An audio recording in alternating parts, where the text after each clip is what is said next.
Good morning everyone. NEP का जो lecture video है वो मैं आगे कंटिन्यू कर रहा हूँ।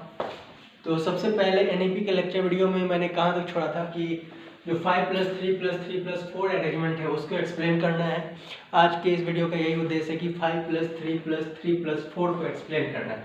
तो 5 में आता है आपको 3 साल बिलो 1 क्लास, मतलब 1 क्लास के नीचे में 3 साल देना है, जो कि एलकेजी यूकेजी 2 साल हो गए, और एक उससे भी लोअर जो प्ले स्कूल जो होते हैं जहाँ पे बच्चों को खिलाया जाता है, किंडर गार्डन जैसे समझ लो, वहाँ पे 1 साल। तो 3 साल, 1 साल के नीचे में 3 साल देना है, जो कि ऐसा भी प्रावधान है कि ये सब सरकारी स्कूलों में आंगनवाड़ी के द्वारा दिया जाता है।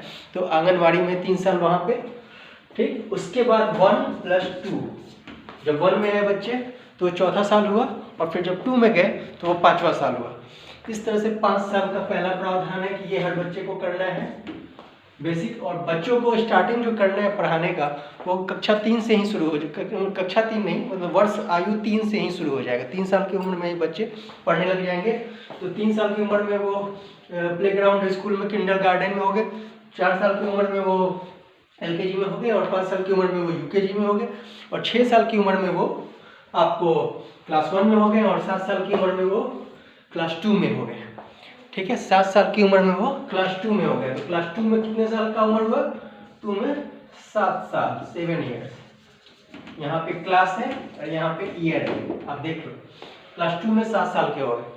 अब आओ क्लास 3, 4 और 5, इसमें हो जाएगा।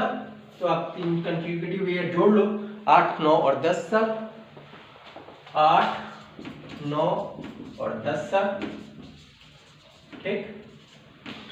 अब अगला जो चले, अब 6, 7 और 8, तो इसमें क्या हो जाएगा? 11, 12 और 13 साल, ठीक है।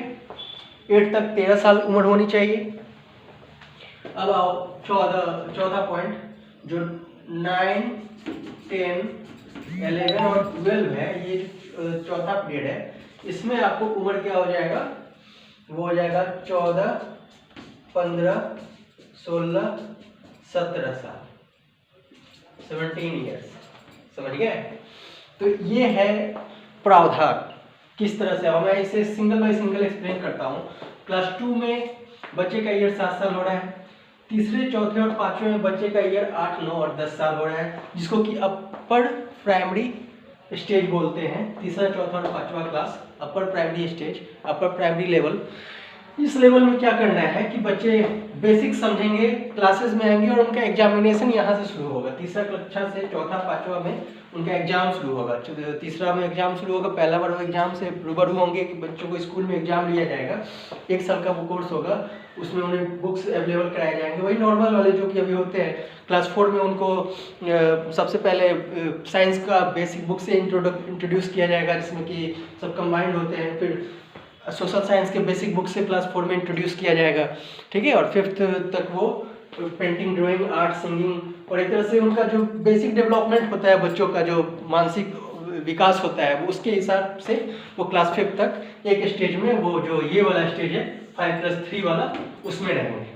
अब क्लास 5 के बाद जो अगला स्टेज आता है वो आता है 6, 7 और 8।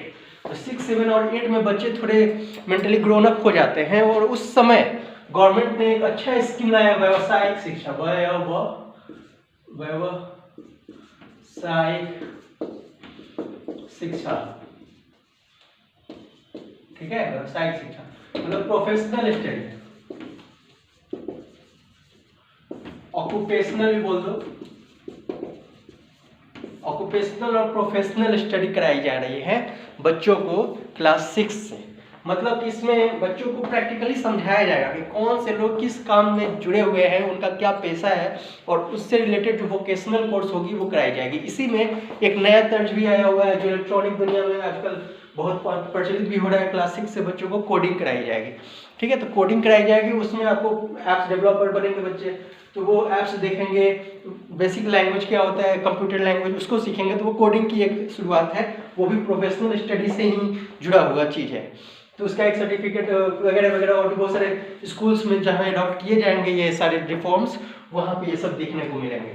तो आप देख लो वो 3 स्टेज जो है 6, 7 और 8, इसमें बच्चों को प्रोफेशनल स्टडी या फिर ऑक्यूपेशनल स्टडी कराई जा रही है। ऑक्यूपेशनल स्टडी कहेंगे, प्रोफेशनल कहना सही नहीं होगा, क्योंकि ऑक्यूपेशनल स्टडी का मतलब है व्यावसायिक शिक्षा।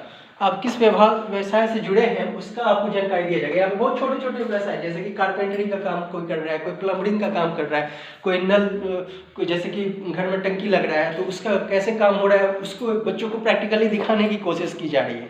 जैसे कि नल वाला का वो हो गया, वैसे बिजली का जो वायरिंग होता है उसको बच्चों को प्रैक्टिकली दिखाना है कि कैसे बिजली का वायरिंग हो रहा है, बच्चे वो देखेंगे, उसका वो केस स्टडी करेंगे और रिपोर्ट मतलब एक बार क्लास में अपने बताएंगे कि हाँ ऐसे वायरिंग होता है, ऐसे नल लगता है, ये सारी चीज़ें ऑक्यूपेशनल स्टडी में। इसलिए ये सब साइंस को ज़्यादा क्रिएटिव करके बताने की कोशिश है और ये बहुत अच्छी बात है। प्रैक्टिकल पहले का जो मॉड्यूल था उसमें ये एक एडिशनल है, आपको साइंस तो पढ़ाया जाता ही है, लेकिन अब जो मॉड्यूल है उसमें बहुत ही एडिशनल तरीके से होगा, जिसमें कि आपको ऑक्यूपेशनली बच्चों को समझ में आएगा कि हाँ इनका ये कार्य है, इनका ये कार्य है। तो साइंस में ऐसे बहुत सारे काम आपको आप जो भी हम लोग के आसपास में होता है वो एक्चुअली में साइंटिफिक व्यू से आप देखो तो वही मतलब बुक्स में भी है, वही बाहर भी हो रहा है, तो साइंटिफिकली हो ही रहा है वो चीज़। लेकिन हम लोग के माइंड में वो जाता नहीं था पहले हम लोग बुक्स में अड़े रहते थे, हमको लगता था कि बुक्स में जो है वो सही है, बाहर का दुनिया तो अलग है एकदम, कुछ पता ही नहीं चलता है। ऐसा नहीं है, हम लोग जब काम को गंभीरता से लेंगे, ऑक्यूपेशनल काम को जब हम समझेंगे तो हम समझेंगे कि वो बुक्स में भी है, बाहर भी है, अंदर भी है, सेम चीज़ है। तो वो क्लास 6, 7, 8 में ये चीज़ें दी जाएंगी, जो कि बहुत अच्छा है। गवर्नमेंट के द्वारा अगर कराया जा रहा है तो बहुत अच्छी बात है।